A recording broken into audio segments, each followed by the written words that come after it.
Episode 284 of the TV Dudes, recorded May 20th, 2020. Terrible leadership.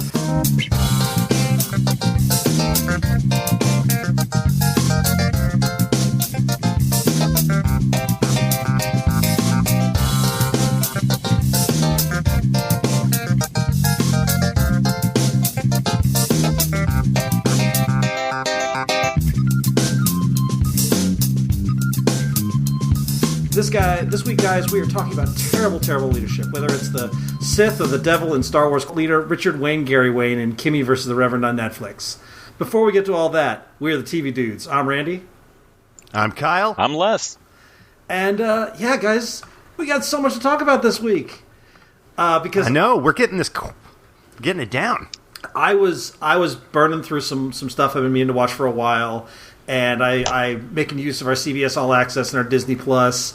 Y'all were finding weird shit on the internet they're making because it's quarantine times and everybody's in their homes doing crazy Zoom meetings. So it's like somebody unleashed Rule 42 onto the world. Like, if you can imagine it, there's somebody at their house with nothing to do going, all right, let's make this podcast. Yeah, I wonder if Helen Mirren's doing weird TikTok dances. Totally is. Marble racing, I've got an Olympics for you, buddy. Okay, these are all John Oliver things. Do you have a marble racing team favorite yet? Have you picked your team? Not yet. I watched the opening ceremonies for 2019 this morning because I decided that I would that I would try to find a team by watching last year. God, I love How do you 2020. Have a team? It seems like an individual sport. No, well, there are individual marble sports. There's Marble Rally, I believe, is the one marble event, like a single marble competing. But these are the team sports, Marble League. You guys know. Oh my fucking God, why do I know anything about any sport? Here's the thing, guys. They're not playing football. They're not playing baseball. You fucking know ESPN's becoming the fucking Marble League soon. Oh, man. And it looks great, like you on it. Like, I can't believe how good it looks. Yeah, you know what's the movie with James Caan? Rollerball? Is that? Yes. Oh man, you know that there's they made an emoji movie, for God's sake. There's going to be marble. No, I'm not saying movie. This is how we get to that future. Rollerball is going to be the sport of the future. In 2025, there'll be rollerball leagues. Yeah, it's just not. It's going to be nuts. And marble racing. Why couldn't you put like Running Man, but in hamster balls? There needs to be social distancing safety, you know? It's like a virtual thing like this, but you do it on like a Peloton, and you have like probes on you that shock you if you get hit, and then you're doing all of it virtually with like one of those headsets on. I'd watch the fuck out of the Tour de France if it was a bunch of dudes on Pelotons in various locations with a bunch of cameras in every room, so that like you and if the feed interrupts or if there's any gap of when they might be cheating. People would watch that shit like Eurovision. Oh, yeah, for sure. This is so morbid, but my favorite thing about those is when the guy who's sitting backwards on the moped with the camera like falls off or loses his balance, because it always happens. There's all those dudes on mopeds with cameras, and somebody eventually falls. Look, I think we just pitched like 3 new Quibi shows there.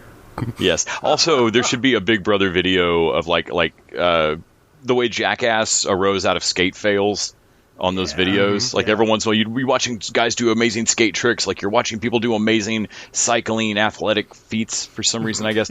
And then occasionally you have this, like, oh, that dude just caught his nuts on a rail. It was always the last, 5 minutes of a skateboard video, or like the credit scene would be like all that Jackass stuff, and they just turned it into a TV show. Yes, so I just want a whole videotape, or show my age. I just want a whole TV show of just moped fails. So we're pitching future quarantine, but you guys watched some quarantine stuff this week. I know there was the community reunion. Yes, so there was the community table read, but there was also they held the community table read until this week. But last week, Ken Jeong and Joel McHale have a Darkest Timeline podcast. It seems. Yeah. I've not watched a lot of it, but They have a pretty good chemistry. Joel McHale is smarmy and hates everybody, and Ken Jeong's funny. And if you listen long enough, you get to find out that in real life they actually like each other. Yeah. But like you're rewarded for. I've done about 4 or 5 episodes. You got to listen quite a bit before they quit just like taking the piss out of each other. I kind of got that feeling of like you guys have to really like each other, or you wouldn't be doing this. But either way, right after the table read, they got everybody to stick around and just shoot the shit. Yeah. And that they released last week. So between those two, I'll tell you the Darkest Timeline thing is more fun to watch. Oh, I watched that. That was fun. The table read is some warm fuzzies, but you could go watch the episode. The most fun thing about the table read is the Mandalorian in place of Walton Goggins. Oh, yes. It's Pedro and all of Pascal. His little jokes. Oh, so good. Dan Harmon was just like so sharp. Because if you remember when Walton Goggins played the character, he's doing it like very deadpan. And there are lines that end with, I want to give you an opportunity to become your own man. DeLorean. And like Dan Harmon would be like right there every time. There's at one point early on, Harmon's talking about like they hit a point in the script and he stops and goes, so there's like 2 beats there. That's the second beat in the script. They figure out that Pierce is after him twice.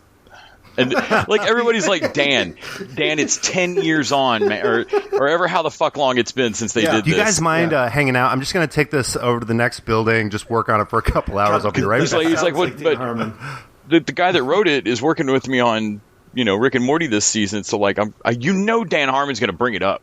Like, hey man, on that table read. Well, it is a funny criticism because at the end of the first act, you realize that all of Pierce's questions are just to torture them. And then he makes the promise of money, so they're like, okay, we'll stick around. But then at the end of the second act, it's still kind of like, oh yeah, it's just the questions are designed to torture us. And he was like, oh, I kind of got a double beat there. Yeah, it's great. So I watched both those. Those were good. I am enjoying that quarantine has just unleashed this weirdness. There's again, monochrome silver linings here. The Darkest Timeline podcast is in direct response. It's like a quarantine project. Mm-hmm. So Joel McHale kept texting Ken Jeong all these doctor questions. Like, hey, is this BS? Right. Hey, what do you think of this? And then they were like, all right, let's do a podcast where we just talk about that. And then the internet was like, you can only talk about Community. Like, okay. It's the only thing we'll listen to. But yeah, they do get little like spots of like information in there.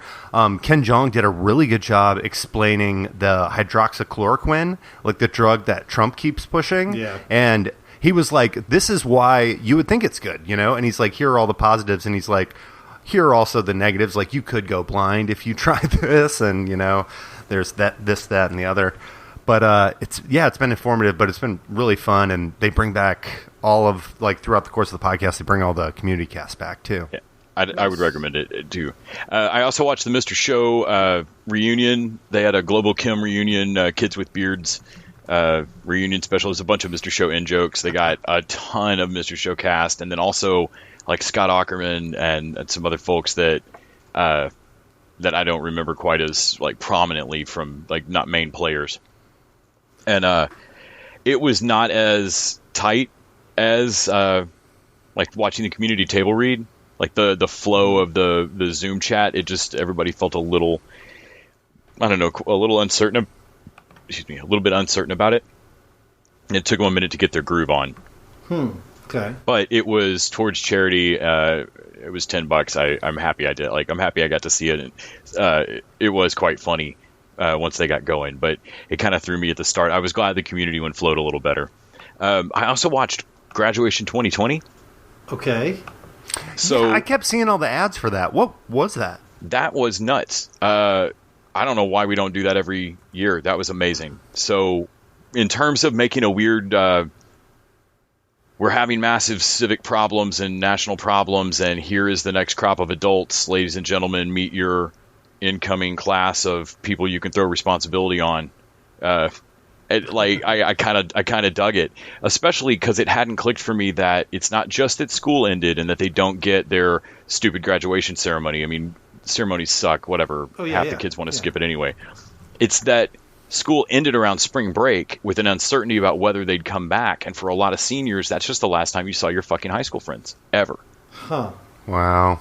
Especially if you're going off to college or off to a job or something. And even that is kind of up in the air. To college. No, but like it's just bizarre now. So going off to University of Phoenix. They just kind of lost it. And so it was this huge, incredibly well produced, I think ABC special or something. They aired it on a bunch of shit. And it's on YouTube now. Different musical acts played. I mean, it was all like Jonas Brothers and stuff like that, but still, I think Her, who is not an artist I'm familiar with, killed it with a song on it. It's worth looking it up just for her performance on it. Obama gave the commencement speech, and that was exceptional. Isn't it crazy that everyone who graduated in 2020 is able to say, former President Obama gave me a commencement speech? Everybody, yeah. It was really neat. Like, I thought it was pretty special. Like, I considering how weird this year is. Yeah. I thought it was a really cool thing to do. So one thing that's coming up that I think is interesting. I was updating our like movie. What TV is coming up. I use Metacritic's like feature. They've got a TV premiere dates thing, and they update it. I spotted this One Day at a Time animated special. Do you guys know about this? So the current season that's moved over to Pop, whatever that channel is. That's where Schitt's Creek was. Production is shut down. Yeah. And so the producers are going to turn one of the season's unfilmed scripts into an animated episode. They've got Lin-Manuel Miranda, Melissa Fumero, and Gloria Estefan, all as well as the cast. And I'm like, holy shit, this is a great idea. Can you imagine? That's great. I mean, any of these reunion things, if they did them as an unfilmed script, or the like writers who are out of work, right? I'm just saying, Terrier Season 2 animated series. That's all I'm saying. I'm not saying anything else. I mean, that is specifically how we got that weird Star Trek, the original series animated. They had a bunch of scripts that you could not possibly do in the 50s. Right. And and they had the full voice. So we've got this weirdly animated show with the whole voice cast.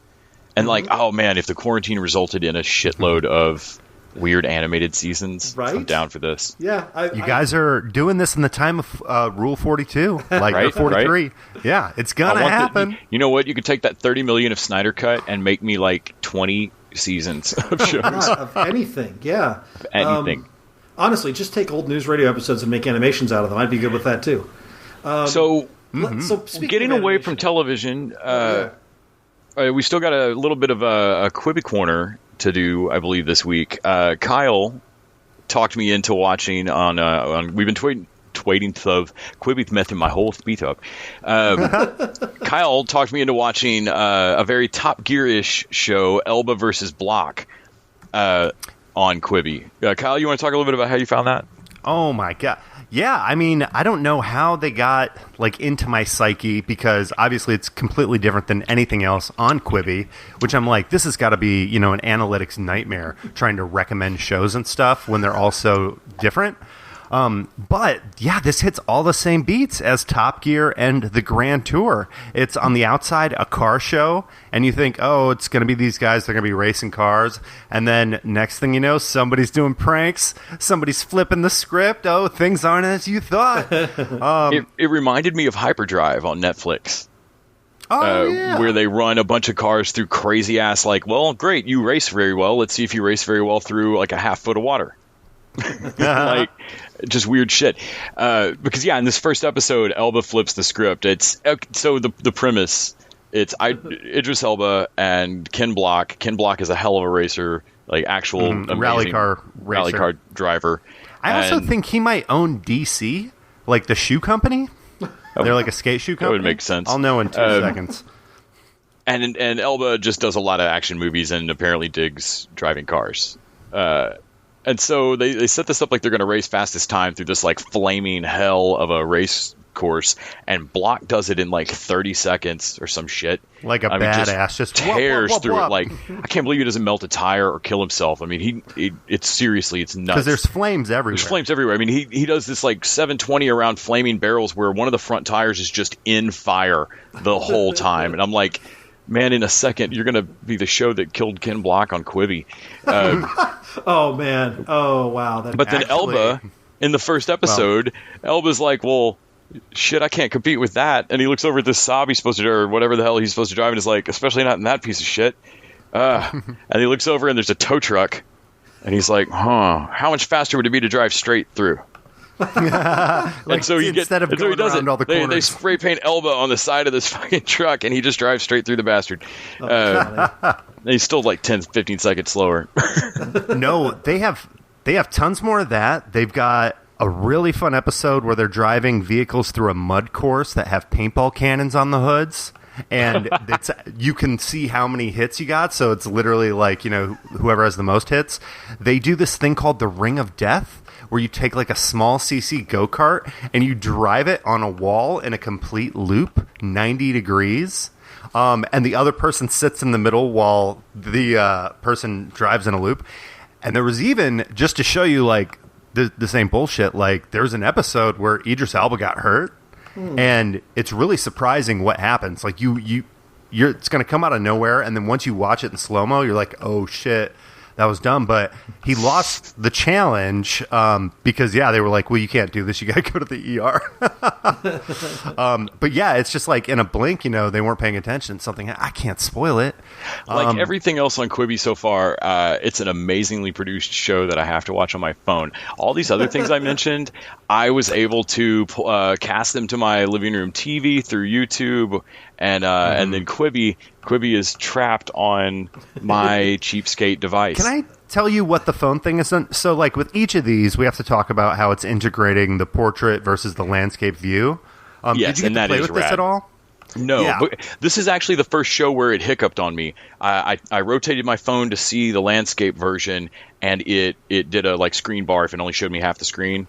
I had to go out and come back in. So I ended up just watching it on landscape because I figured that would be better for this show. So I switched to portrait a couple times, and what they did in portrait view is really interesting. The bottom was like a letterbox landscape view, so you could see the wide shot. But then, in the remaining screen space, they had their close-ups or their mid-shots on their two guys talking, Alba and Block. So what I actually got to see in the first episode was a drone shot of the two of them standing out like in the middle of an open field talking, while there's a close-up of them actually talking on the same screen. So like all that information at the same time, which it can't be the exact same because you couldn't see the camera guy shooting the close-up. Unless they just shot it from like yards away with a long lens. I remain genuinely impressed with the production prowess, money, and just skill thrown at Quibi. Yeah, this show, more than any of the other ones I've seen, has got amazing art direction and graphic design. Everything from the outfits they wear to the graphics that are on their vehicles. For like a small production, this graphic designer, which I think is actually listed first in the credits, did like an amazing job. It looks really sharp. Everything on Quibi looks better than any single Gravitas Ventures movie. Let me ask you guys a question. You know how Mark Ruffalo doesn't know he's famous? Yes. Do you think Idris Elba doesn't know how successful he is? Because that dude's having a great time, but like Cheer Up Charlie, the Fast and Furious movie, and these are not the moves of an A-list star. I don't understand I don't know what Idris Elba is doing. It seems like he's having a great time. So when Donald Glover quit Community and seemed to be like waiting for his rap career to take off, when we were all going, dude, you've already won Emmy. What are you doing? Yeah. Mm-hmm. And that's how I think Idris Elba is still waiting for his rap DJ career to take off, and all the rest of this is killing time. Did they use his music in the first episode? I'm not sure it's not him. I don't know. They used his music at the end of Fast and Furious Hobbs and Shaw. So, which reminds me, Patreon listeners, if you want to subscribe to TV Dudes and go to patreon.com/TV Dudes, spend $1 an episode. $1 an episode. Basically, one's about $4 a month because we put an episode out every week. All things being equal, even in quarantine times. And if you do that, not only do you get the inner glow that comes with supporting this show and giving us our money for streaming services, which I think there's 4 or 5 different ones we watched this week, and helping us pay for that, helping us pay for our web hosting. You also get exclusive bonus content. In this particular case, we are about to start our run-through or drive-through of the Fast and Furious movies. Which I've only seen a few of. As I understand it, Randy, they're about money? Cars and butts. Cars and butts. Friends. I watched Friends. and They're about family. friends. And family. Oh, family. all That's about what family. it is. So about we're gonna talk this week about the original, the OG that started all off, the Fast and the Furious, and run through week by week. So if you want to listen to us talk about dumb car movies that I absolutely fucking love, go to patreon.com/TV Dudes, throw that buck an episode or more if you want. There's some other levels, and listen in Can I say one more thing about Idris Elba before we jump off this? by all means. You're talking about, people who are like, do they know they're famous? There was a moment where Idris Elba made a comment about, oh, blah, blah, blah, when I'm able to get with somebody with like Beyonce, then I'll have made something to that effect, like, oh, I'd like to get with, and I'm like, you could probably get with Beyonce. She'd probably just like leave her husband for you, like just call her. Like, it's probably that easy. All right, let's. Do you think Beyonce just has to pick the phone up and like dial Jay-Z and say lemonade? And hang the phone up, and she's just got to pass that night. She can do whatever she wants. Yeah, I think that probably makes a lot of sense. She's on a plane to Idris. And like Elvis on the other side, lemonade confirmed. Or Jay-Z's on the other end. Just lemonade sadly, confirmed. yeah.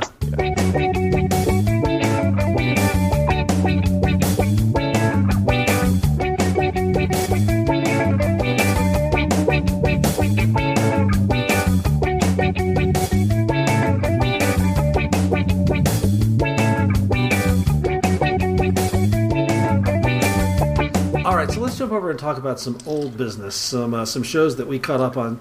I caught up on this week. I think you guys are already up on some of them. So let's talk about Star Wars Clone Wars, which wrapped its, they say final season, but honestly, it's had like 2 final seasons already, so we'll see. But this was we talked about the first 4-episode arc, which was the Bad Batch, the sort of super-powered clones of the Bad Batch. And then they did a second arc. And oh, go ahead. Well, was that the first time that we got to see the OG Stormtrooper helmet used on the leader of the Bad Batch? Yeah, for sure. So essentially like the new technology, which we see kind of slowly incorporated through the course of the season. Yeah. And then the second arc, these are all 4-episode arcs, it was a 12-episode season.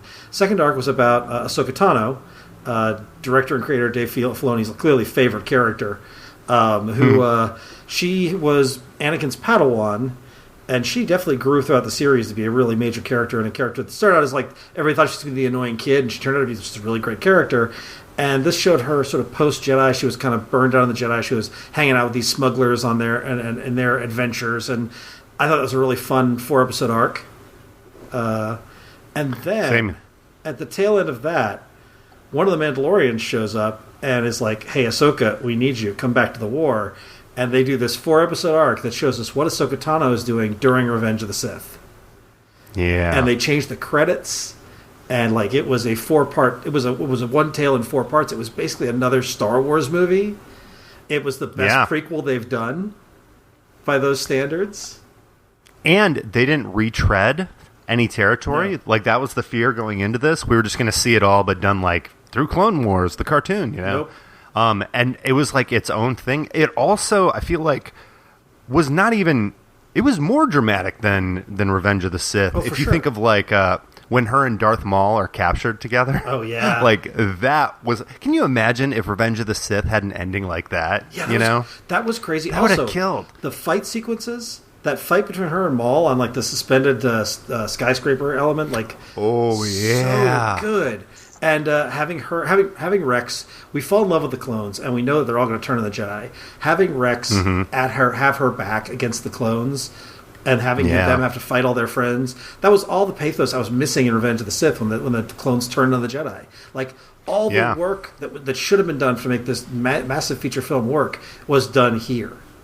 When we got to see all of the troops with their helmets painted for Ahsoka's squad, I love that. Like that was such a heart-wrenching moment. It was great. And the attack on Mandalore, or was it Mandalore? I think it was Mandalore, where she's riding the spaceships down she's riding a flaming spaceship into the command center. Yeah. Mm-hmm. This is like big Jedi stuff. Also kind of like when Anakin crashed that spaceship in Coruscant. Yep. A little bit of that, but not too much. Like I feel like, George Lucas would always talk about, I got to hit this beat from the original movie. And it's like, no, you don't. But when you throw something like that in there, you nod to it. You don't do an exact copy of it. You nod to it. It's. I mean, do you think George Lucas ever just cries himself to sleep with his $1 billion, like dubbing his tears with $100 bills at how much better Dave Filoni is at this than he is. Especially considering that it all really happened to Lucas. I know, right? Well, not exactly. He was flying a Y-wing, not an X-wing. That's right. That's right. Jonathan, in all Star sincerity, Wars. Think of how like the wisdom that George Lucas has after like going not just doing the original trilogy, but like the backlash from the prequels, and then like now seeing like what Abrams did, what Filoni has done, what Favreau's done, like all of that kind of. It's probably made him a completely different person than he was when he did those prequels. No, that's probably true. I think that's probably true. Yeah, maybe not ready to do another Star Wars, but, just completely different. Yeah. Okay, so let's move over to another show that Kyle... It's funny because you were like, have you watched those Clone Wars yet? And I'm like, no, I haven't yet. And you jumped over. You were ready, and I'm so glad you didn't spoil anything for me. I loved it. Another show you've been harping on me to watch is CBS's The Unicorn. Gosh, yes. Which I think because you watched this as it came out? Yeah, this came out right when Sunnyside and Perfect Harmony came out. Right. So this was going to be the 3, my new 30 Rock community office, like this, or Parks and Rec. Yeah. Like, these were going to be my shows, and then Sunnyside, not so much. Perfect Harmony, I actually came back to and finished out the season. Yeah. Yeah. But then I was watching The Unicorn with these, and I was like, oh, I bet Randy likes this one the most out of the 3. Yeah. And you were like, oh, I'm just watching Perfect. Like, you weren't doing it because you didn't have CBS at the time. Yeah. So I was like, oh, I can't wait to get your thoughts on this and hear what you think. So here's what I think. This is still a CBS sitcom, and I still feel like this is a waste of a lot of great talent. The same way I feel like most CBS sitcoms are. It's like, man... You got Walton Goggins, Michaela Watkins, Rob Corddry. Like this cast is so good, and you're wasting them on sitcom fare. And I feel like this, for the most part, this show is a weekly sitcom about a divorced dad figuring out how to raise his 2 daughters and his wacky friends. And it's not super special a lot of the time. It's always solid. Like it is base level solid and entertaining, and there's funny gags, and I think all the character work is really good. But every so often, it'll elevate, and it'll get me in the feels. When they introduced this sort of temporary girlfriend he had was a doctor, that relationship was really about good. Mid-season? Yeah, that was really good. The stuff they did with Betty Brant, who, by the way, what is Betty Brant doing in this show? She's doing Breaking Bad, for God's sake. I know, she was a fun addition. Betsy Brant? I don't know. She's... I think it might be Betsy. At any rate, she's great in the small role she's got. My man Donald Logue shows up for an episode, which that was a nice little bit. And then another Justified person, Natalie Z, shows up at the very end. So there's some Justified Terriers crossover here. And then they do stuff like they'll occasionally do stuff with his daughters where I'm like, oh yeah, that's really sweet. And then they'll do stuff with the bit where he has to sort of say goodbye to the doctor because he's not ready to let go of his wife yet. That was really moving. Like, they get these moments. Yeah, I thought the pilot had me in terms of like the feels, the frozen meals. Yeah. There's this great bit at the beginning of the season where the girls are like, let's go out to dinner, or his friends want to take him out to dinner. He's like, no, I got frozen dinners. And he's got this giant ice chest with like a lifetime supply of like frozen lasagna. And then you get to the time lapse until he gets down to the final lasagna. And he just breaks down because he's like, oh, this is really, my life now, and my wife's gone. Yeah, there are moments that elevate it to really, really good. And then I think most of it is like watchable, solid, not great. It's not my favorite. Something that CBS does. Their comedies are not quite as they don't grab me as much as something like Perfect Harmony, which is also can be schmaltzy but gets me more often. And it's always Extraordinary Playlist, which I think does a really good job balancing the drama and comedy. Unicorn occasionally reaches those heights, but I'd like it to reach them more, especially given the quality of the cast they've got. That's it. I really enjoyed watching this. It was a good thing I could put on and watch kind of in the background while I'm doing other stuff. And I love Michaela Watkins. She's so good here. I love the other couple. Ben, I think, is the guy's name. I forget what the actor and actress's name is. Omar Benson Miller. Yeah. That guy's in tons of stuff. Ballers, Ballers. With Rob Corddry. Yeah. No, I think I'm probably like this a pinch more than you. I think seeing it, binging it may have... actually, I'm making excuses now. I just like it. No, but you're not I got to wrong. watch it. I think the nature of episodic is that it's like, oh, I wonder what dating mishap you'll have this week. You know, and there is something to that. But I do like they expand on the character. Like they did a good thing with Rob Corddry's character losing his job. Like that was that was a good little beat. The thing with the other wife going down for a gallbladder and having to relax and not being able to, like they did some stuff with those characters. And the kid actors are really good. All the kid actors. Oh yeah, for sure. It was Trophy Wife on ABC too, or CBS. Trophy Wife was ABC. Or, ABC. ABC. Never mind. Trophy Wife and Suburgatory were ABC, and they were both great. No, I think these kid actors are like same level as like Better Things and like Trophy Wife. I agree. In terms of the casting, they just really nailed it. So it's also a non like kids, adults, like lots of different ranges can watch it. Although there's a lot of sexy stuff for kids. I don't know. I think they're really good with like, you know, doing it in that way where it's like, oh, the grown-ups know what we mean. But the kids won't. That's possible. Yeah. They'll figure it out later. Because, it is kind of all based around this joke that he's a unicorn. He is a older guy who's attractive, who is still widowed. not what that means. But that's not what a unicorn is.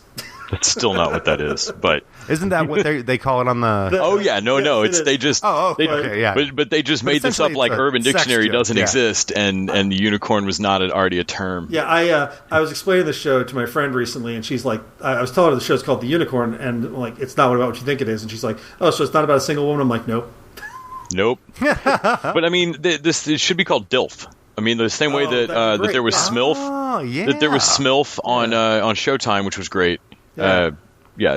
I like DILF. Should have been called DILF. So the other CBS All Access show that I've been wanting to binge, and I finally got around to, is Evil, which is from Robert and Michelle King. I think the creators of The Good Fight and The Good Wife. And, Luke Cage becomes the Exorcist. Luke Cage becomes the Exorcist. Yes. This is his Scully. Yeah, this is their X-Files, but with religious demon stuff. And Exorcist Files, would you say? Yes. So I thought the thing I liked about this is it's kind of light for a show about like the nature of evil. It's a light and pretty breezy show, but it can go to dark places. And see, coming from like knowing the Kings from Good Wife and Good Fight, they have this Ally McBeal style gag of the week kind of vibe sometimes. Where like, they'll be doing something that is touching on hugely serious issues in the legal case or whatever, but they're also dealing with somebody keeping 7 dogs at the office for a week or something like that, you know? And so like there's always like something a little madcap or goofy or silly, and you can kind of identify what the like shtick of the week, the joke of the week is going to be. Yeah. And Evil kept that. Yeah. But then surprised me by it. To me, it makes the weird Angels and Demons, Da Vinci Code conspiracy they've got going with these like Ninth Gate type, like there's a map of all these demons that are gonna possess a shit ton of people, and this orphanage that's been giving out maybe soulless demon babies and all kinds of weird shit. But at the same time, it's light. Like you're not joking. It's light. Yeah. It's silly. And also, I mean, it's got some good mythology stuff they're building up there. They've cast, God, I can never remember his name. Who's the guy who plays Leland? It's Ben from Lost. Brooklyn Shuck? No. Yes, Michael Emerson. Oh, no. Michael Emerson is so good here as this sort of slimy, evil lawyer type. He's been Linus from the start of, I mean, like, it is evil scenery chewing. And then there's a great flip in episode 10 where we get a revelation of sort of his origins and who he really is, because the female lead in this is so good. Like she is not a like and she's like, well, we have to be better than them. We can't use their method. She's like, no, she'll straight up cut this dude if he gets in her way, and she will go. Yeah, you have 10 minutes to get. Yeah, you need to call 911 right now. Yeah, you need to get to a hospital. Like she straight up stabs this dude. And then she figures out who he is and lays into him with it and just psychologically devastates him. But similarly, I wasn't expecting where they go with her mom and the relationship that her mom has with him. Their Halloween episode genuinely was genuinely creepy. Yeah. Also, George, the demon that haunts her. It's great to see. And they're. Oh, good. George is like, he's this conversational, like he doesn't seem His name is George, for fuck's sake, but he's scary as fuck looking, and the things he does are disturbing. And they've had, similar to, I mean, it's not as scary looking as when Sleepy Hollow first premiered, right? But they have the actual, like, their actual devil shows up. Yeah. And it's crazy. It's fucking crazy. There's a little like, bit. There's a little bit. Do you of recognize that? Sorry. There's a little bit of that Legion type thing going on where it's like just sometimes weird shit just happens. Like, your therapist is the demon. Okay, sure, great. Yeah. Their incel episode was fucking crazy. That incel arc was really creepy and effective. Like, I'm like, they really do. Leland is like the banality of evil. It is like he's got they do the thing with the social media influencer who's sending suicide missions to kids, and the incel he's trying to, like, it is not about like demonic thing. It's just about making the world a worse place. Like, that is, and they have a Ghostfacers basically episode. Asif Mandi, their guy Asif Mandi, yes. So Asif Mandi's on this fucking show, which threw me off. I was like, it's Daily Show, dude. And he is their science debunker, basically. Like, he's the guy that you ask, like, okay, hey man, will you check and make sure that we're not like really near a cell phone tower, that there's not lead paint in every room in this house, or stuff like that. And they give him a couple of episodes on his own, Ben the Magnificent. I really enjoyed this show. I was glad you were going to watch it. Yeah. You recognize that female lead? What she's been in recently? She's in Westworld, right? But who is she in Westworld? Oh, she's the Man in Black's daughter. Oh, that makes sense. Okay. Yeah. I did not put it. I didn't catch that at first. Neither did I. The chemistry between her and Mike Coulter is really good. They do a couple of part episode where they do an episode about an exorcism, and then they have to come back and deal with it later because the family wants to sue, which, like, they do some neat things about, like, the fallout from going through these things, like we're experiencing now. If somebody prevents something horrible from happening to you, you might think they overreacted. Kind of sounds like Outcast a little. And so, like, they bring in, blanking on the actor's name, but their psychiatrist brings in a psychiatrist, basically. Yeah. Because she feels like she might be compromised on this, and she wants some backup. And he ends up being a bit of a believer, and the way they do it is just really great across this episode. But one of the neat, tiny tricks they do is having them all put on sunglasses before they walk in the room. Yes. And they were like, why? And it was like, because we're doing an exorcism, and you really don't want to lock eyes with her at any point during this. Her therapist, by the way, is Kurt Fuller, and he's one of those that guys. He's been in everything. Dude, he turns up in everything. Yeah. Anyway, I loved Evil. I can't wait for it to return. I'm psyched. I was actually disappointed when I looked and saw, like, I'm glad it was 13 episodes. I'd like to get 30 episodes each season, but the cliffhanger's great. And I'm like, wait a minute, when's season 2? And I'm like, fuck, we don't know. Probably 2021. Yep. So that kind of sucks. Probably get the Snyder cut first. That's an end of the world. Poor leadership decisions right there. Yeah, but Evil is great, and you were right, and I'm super glad I watched it.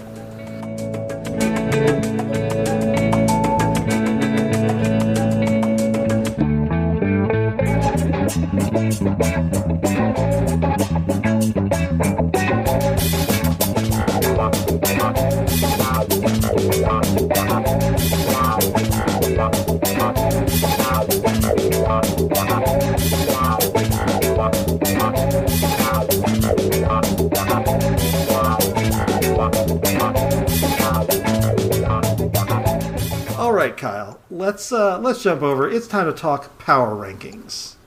It's funny, we're talking about these shows, and there's part of me that's like, ooh, I want to get a head start on next week's Power Rankings. Power Rankings, you ask, what is that? Well, see, over at the TV Dudes, we do a public service. We give this away for free. We got the Patreon, but, if you come here, we're going to calculate all of the ratings you get from IMDb, from Metacritic, from Rotten Tomato. We're going to add all that together. We're going to get this 400-point average. And all the shows we talk about on the podcast, we're going to put them in this master ranking for you, the listener. And, that's what we got here today. So, do you guys remember what we talked about last week? No, I don't remember. So, Ryan Murphy's Hollywood. Oh, was it Netflix stuff? It was Netflix stuff, right? Yeah. There was also Mark Ruffalo in This I Know Is True over on HBO. I Know This Much Is True. Oh, yeah. I know this much is true. Mm-hmm. Yeah, I wrote that down wrong. Spendability style.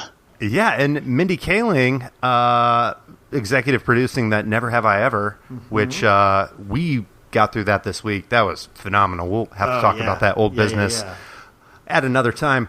But Hollywood came in number 50 on our list out of 67 with a 266 out of 400. That's right in between 49's Lock and Key on Netflix, and then Lego Masters is 51. That's interesting. Sandwiched in those two. And that's not one that doesn't have a Metacritic rating. It's just got legitimately sort of mediocre ratings. Yeah. The internet was nothing bad, but nothing great, yeah. I think that's kind of how we felt. Yeah, I think I enjoyed it more than the average. But, yeah, people were mixed bag on it. I have a feeling that guy has a couple more shows in him, and who knows, like maybe one of those will hit for me a little harder. Well, they just announced Politician Season 2 is coming in July, I think, or June maybe. Yeah, I really liked that show. Yeah, me too. So what's the name of that HBO show again? I Know This With Mark Much Is Ruffalo? True. I know this much is this much is true. Well, that is sandwiched in between Dave and McMillions at number 37. Dave's number 36, McMillions right behind it, with a 298 out of 400. So yeah, a little better, but like still kind of mid-range.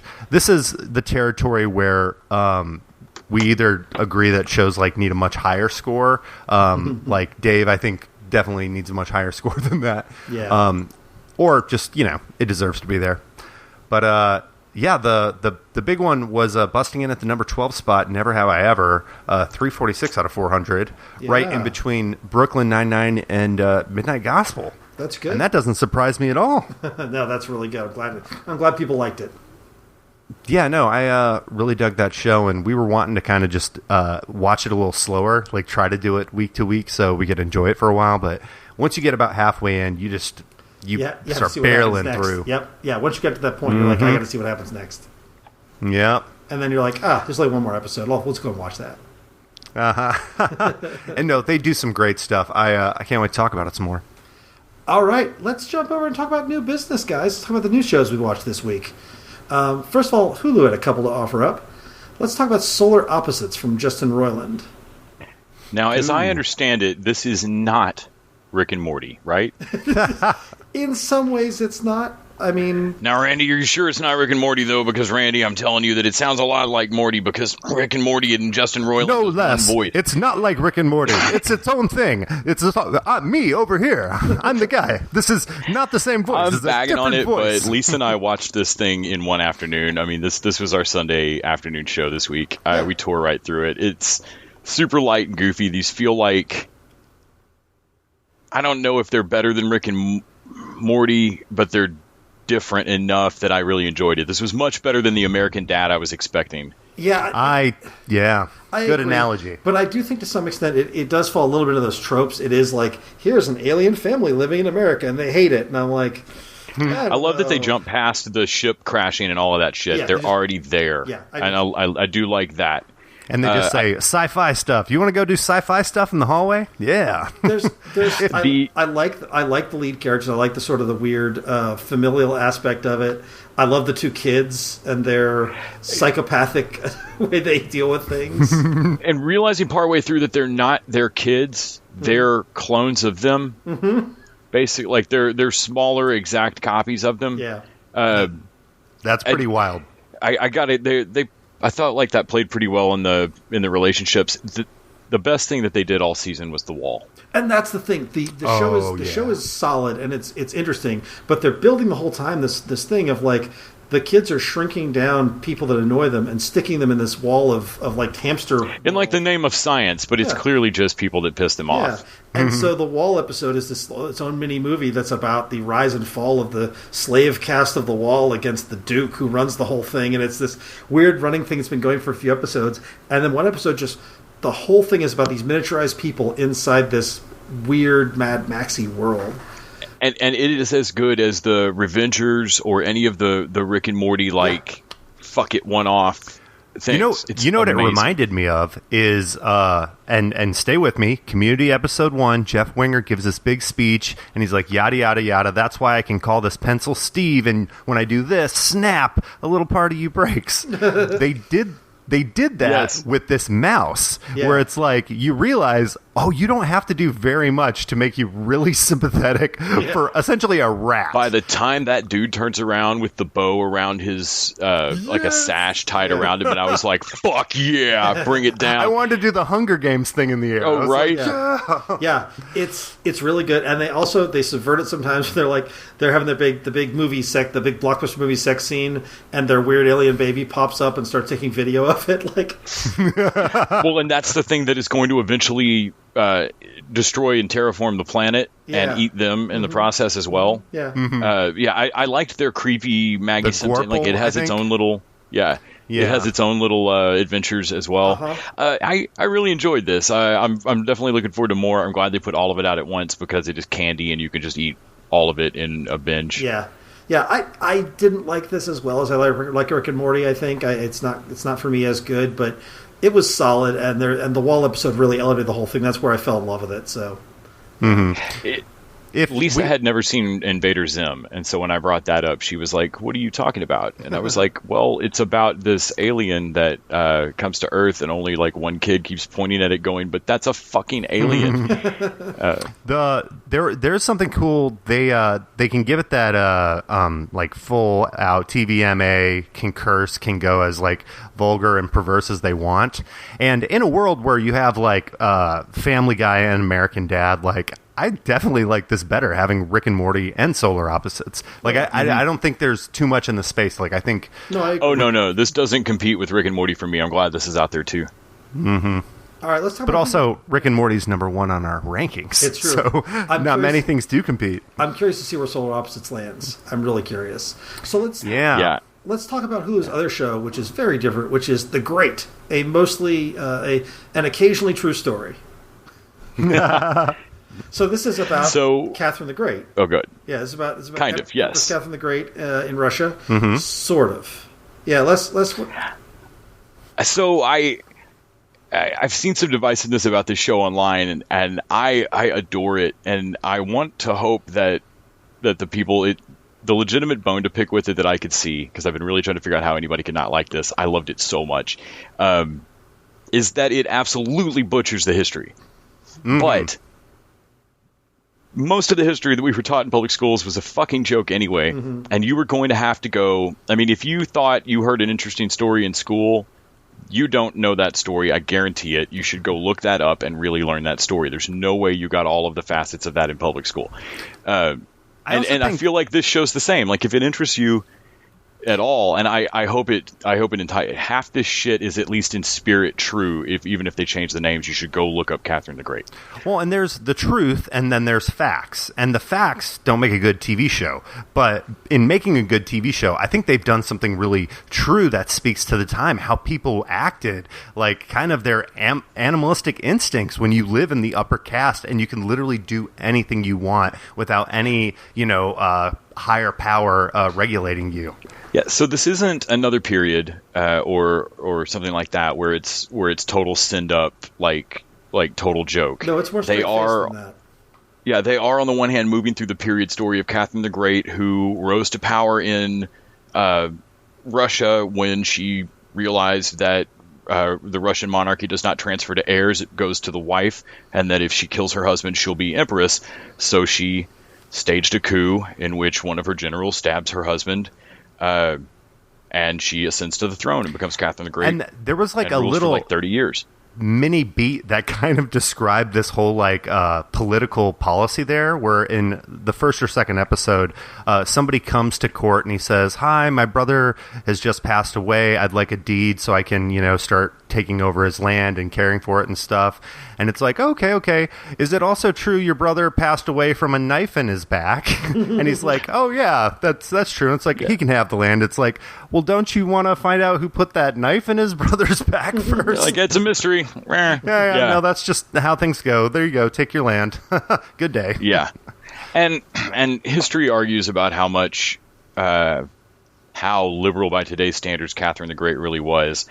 I think it's unquestionable that for the late 1700s, she was incredibly enlightened for a monarchy ruler. Yeah. But that still doesn't put her left of Bernie or anything. I mean, like let's be real with what she did, and it's still crazy to me to think that all of this is happening at the same time that the United States is forming. You know, I was just going to do my take on this. I did not like this as much as you guys, but I'm not a period piece guy in general, and this is basically the British Masterpiece Theater version of this with a little bit of comedy to it. It's like this weird. They're all British, even though they're Russian, and there is it's like. It's goofy and funny, but it's not like you say. It's not another period. Like it's not funny. It's just got funny moments of the holy shit. Did that just happen? It's very droll and dry. Like I laughed hard at a lot of stuff in it, but it's very quick cutting. Like holy shit, cutting lines back and forth. It grew on me. It's Shakespearean in some ways. Yeah. If Downton Abbey and Deadwood decided to make a sitcom about Catherine the Great, yeah. Yeah, they did some really interesting things with commentaries on like what's happening today. So there was an episode with smallpox, where you got to see essentially how the cavemen, because that's what it is. It's you have Catherine the Great, who is technically the most liberal of all the characters, but then everybody else is just an animalistic. Oh, they have a disease, we'll just kill them all. That's easy enough. It's like no, we can't kill people. Humanity and life. They did an episode that kind of dealt with technology, where they bring a printing press in and the king sets up a suggestion box. And it totally goes the way you think it would. But in another episode, it's funny, they are meeting with the monarchs of Sweden. I love that And at episode. one point, they're like, we tried that too. Be careful. I don't know if I'd do that again. It can get out of hand in terms of like, the printing press and the technology. Also, they're being unapologetic in their comparisons of Peter to Trump. Like Peter is such a he's talking about making Russia great, and he's basically an idiot and driven by his id. And here's the weird thing, and part of this is Nicholas Hoult, but I kind of grew to like Peter by the end. He's a man-child. Holt plays him, but he becomes sympathetic. He has to be eliminated, but you can see where it really made him he's dangerous Ivan. for me. He's the kid locked he's in. Great. Well, I don't want to talk about Ivan, but he is still a child playing with soldiers while his dad is boning his aunt in the other side of the room. Yeah, for sure. When she's telling the story about that, his aunt's telling the story about being taken by his father, and he's like, "Oh no, I was in the room. I was there." Yeah. Or all the offhand shit about his mom being a fucking piece of work. Like, everyone, so she'd call him into the room, fix him with a glare, and hold him paralyzed until he wet himself. And you talk as if she bit you. It was just the once. Yeah. And just little things in passing of just how terrible. So Elle Fanning kills it as Catherine. She's great. And I have an insane crush on Elle Fanning now thanks to this. Nicholas Hoult does incredible work as Peter. He steals going it. from Beast and Witness Me being the main things I knew him from. This is great. Phoebe Fox is Mariel, who has a great backstory. Yeah. Sacha Dhawan, or Dhawan, I'm not sure if I'm pronouncing his name right. He was he's always in Iron Fist. Oh, was he was it Steel Serpent? Was that? Oh, he was Davos. Yeah. Yeah, he's Davos. Okay. Yeah. So he's Orlov or Orlo, and then Adam Godley is the Archbishop who becomes the Patriarch. So good. And he's been in just a ton of shit. He's just one of those actors that you know. He was in Breaking Bad. He was in Suits. He was in the Tim Burton Willy Wonka. Suburgatory. He's been in just a ton of shit. If you told me that guy was like Peter Stormare's weird brother, I'd believe you. And him with a crazy Rasputin beard for the church is so nuts. Oh god, yeah. I have to ask you guys about kind of an episode arc that they hit that I believe may have been kind of speaking towards poly lifestyles. And the beat was you essentially have the king, and it's prima nocta. He can have sex with whoever he wants, and just everybody's boning everybody. But he has this specific relationship with his best friend and his best friend's wife. Yeah, and his best friend is not so cool with it. Yeah. Yeah, but the thing is, he says he is, and, even to his wife, you can see that they have an arrangement, this isn't their first choice. Right. But towards the end of the season, she just straight up, and I know you're missing an episode, Randy, so I hope this isn't in the one you missed, but it's fine. She just straight up tells him, like, I'm sorry, but I like being married to you, and I like fucking him. Yeah. Like, I like this. I want this. Yeah. Because I thought about that, too, because they do play it. Again, this show veers between incredibly bawdy, dirty jokes and fucking and grossness and vomit and blood and shooting bears and just insanity and throwing dogs, and then also very parachuting dogs. Also very droll, Downton Abbey burns and stuff, but then also occasionally these very tender moments. They're the moment where Peter turns his attention back to Catherine and isn't fucking his mistress anymore. Yeah. His best friend's loving it. Yeah. And you can see it taking a toll on her, and that was the kind of like Polly feels moment that I caught from it was this realization that no, we had an arrangement for power to stay alive and in court. And you caught feels. Yeah. And that was not part of our deal. Yeah. Like it was one thing when he could tell himself, well, the Emperor requested it. I can't deny my Emperor. Right. But now it's my wife fell in love with someone else. Yeah. And that's different. Yeah. It's interesting, and there's a lot of that kind of stuff in here. And I like it, but I definitely didn't fall in love with it the same way you guys did. But I'm curious. I'm still going to watch the last episode. I'm still curious to see how it winds up. Real quick, I have not seen the movie that Tony McNamara is famous for. The reason that I knew this guy's name and kind of knew to watch for this show is because he did a movie called The Favorite. I've heard recently. about that. Man, And this show makes me want to check It is a period it out. piece as well. Yeah. Olivia Colman, Emma Stone, and Rachel Weitz. It's directed by the guy that directed The Lobster. I'm going to have to definitely check it out now. Okay. Are you guys familiar with the painter Frogard?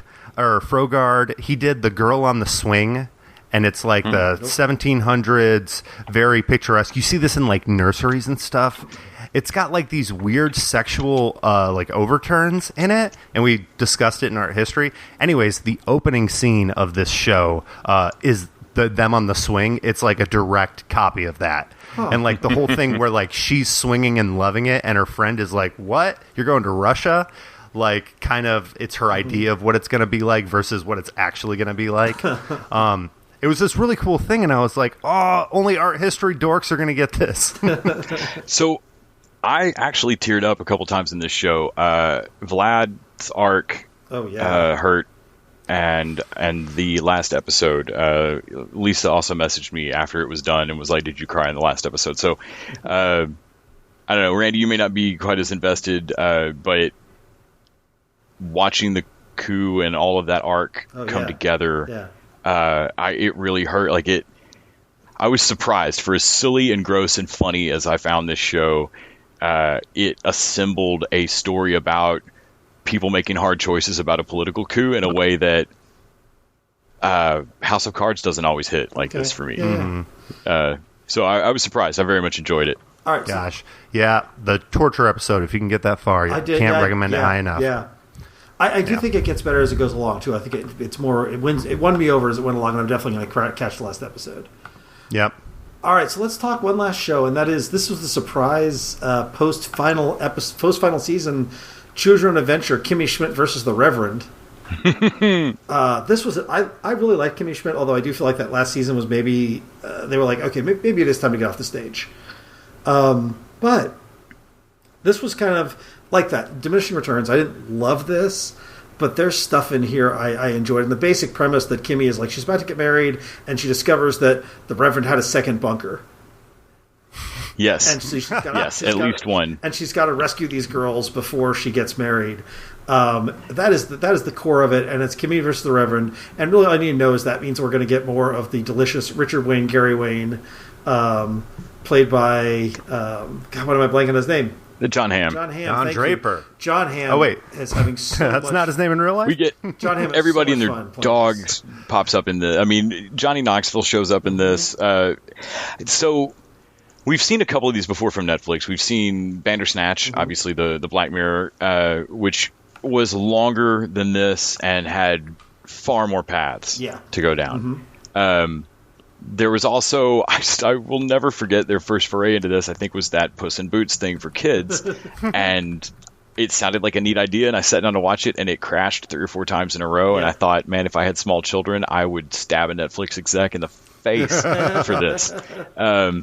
So in terms of, like, I think they've gotten better with the tech each time, because the Kimmy Schmidt one did a few things that were really slick. When you repeated stuff, it didn't always repeat exactly. Sometimes it would cut the joke a hair.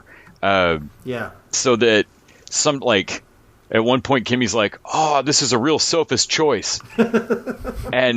And Daniel Ratliff says, "Yeah, being a sofa must be really hard." and then they move on to another joke. But when you repeat that scene, it cuts his response line, because you don't need that joke. And so, like, there was a lot of forethought in assembling this in a way that they could trim. You wouldn't think a second matters here and there, but it really does when you're repeating. When you want to run back through it, it made the replayability for this work better for me than Bandersnatch. Also, because it was shorter and sillier and kind of fluff, this was more fun for me to sit and fuck with. And you could run through all the paths and you didn't feel like you were going to kill. I'm not a gamer, and I don't want to spend 40 hours finding every path on a TV show. For sure. It already bugs me a little bit. If you think I'm mad about watching Quibi on my phone, I put the remote down when I watch TV. I don't. So 4 or 5 times when I first started watching it, there were like 4 times in a row where I would set the remote down, and then another thing would come up, and it'd be like, "Fuck, where under this blanket is this?" Well, and you can just let it run, because it doesn't have a timer, and it'll just go to the default choice. But then I don't know what choices I always made. One of the things I liked about this, I didn't watch every choice, but I did when she gets to the point where she's deciding whether or not to kill the Reverend. Well, first of all, there's a bit where I found it early on, the bit where it's like, if you make the wrong choice, they're playing off the Choose Your Own Adventure, which is a meta narrative that's in there. There's a Choose Your Own Adventure book where if you make the wrong choice, one of the characters comes up and they're like on a Harry Met Sally kind of sofa, and they're like, "Kimmy would never do that. What are you talking about? Like, go back and do it again." There's a bunch of different of those. I don't know if you saw all the various ones of those. I saw one of them is like Titus, when I had her abandon the baby, and he's like, she would never do that. And then you get to this one point. Did you see Mikey? I did see Mikey. Yeah, Mikey came back and chided me. And Mikey's like, "Well, now I broke the 4th wall and I got to repair it." Typical Mikey. I saw Carol and was it Daniel Radcliffe's character and Carol get married and have a literal Harry Met Sally moment. He and Zan get married. But my favorite thing, favorite thing, was she comes to a point and she has to decide whether or not to kill the Reverend with a gun, or stomp him to death, or leave him to die, and of course explode him. Or explode him, that's what it was, yeah. And there's 4 of them. And I, of course, the Reverend's a terrible kid. Like John Hamm's delicious. I killed him all the different ways. I killed him all the different ways. And so when you get the scene, it's John Hamm, and he's like, "Wow, you killed me all different ways. That's messed up." And he's like, "Joke's on you, though, because I'm in heaven." And it pulls back, and there's flames everywhere, and there's the puppet character with a penis who's been in TV Schmidt. He's like, "Fill me up again," and he pees in his cup. And, like, the Reverend is like, drinking Budweiser Lamaritas on this sweet red leather sofa. So good. While Sugar Ray's Fly plays on loop. Yes. It's just John Hamm singing, it's great. Yeah, it's great. Honestly, if Kimmy Schmidt did nothing else, giving me more comedic John Hamm was worth it. But I don't know if you chose. I love Temper. I love Titus. How did you have him break out of prison? Oh, karate. Obviously. Oh man, the sneak is great. Oh, okay. I figured I had to see karate, but yeah, it's a ton of fun. The only thing I think could have improved this whole thing better is once you get to the end and the end credits, I wish it would say, "Do you want to see all the scenes you didn't choose?" Because there's not that many. They could do it as a little 20-minute thing, and that would be perfect. Just show me the outtakes. Did you ever skip the intro? No. On any of the replays? No. Why would I ever? Their intro is one of the best things ever. So if you hit skip intro, because I restarted it like 3 times, and I hit skip intro, and the Unbreakable dude, who's at the funeral at the end of this was a fascinating transition. Yes.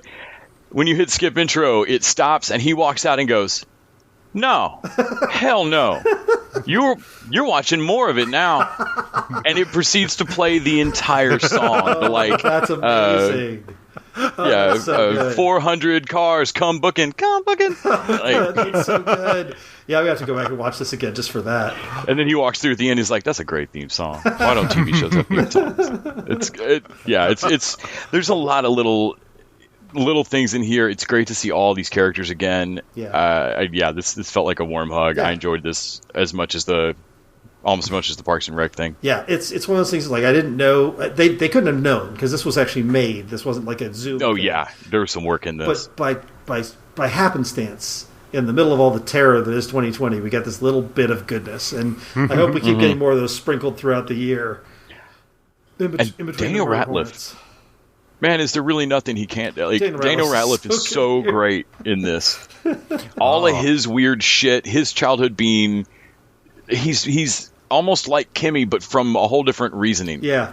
And having Carol play his Carol playing not Carol, but who's Carol Kane, playing his Lillian, nanny, playing his British nanny. And sitting down to him and being like, I never took advantage of you. God. Not like Mary Poppins. Oh, She God. buggered all those children.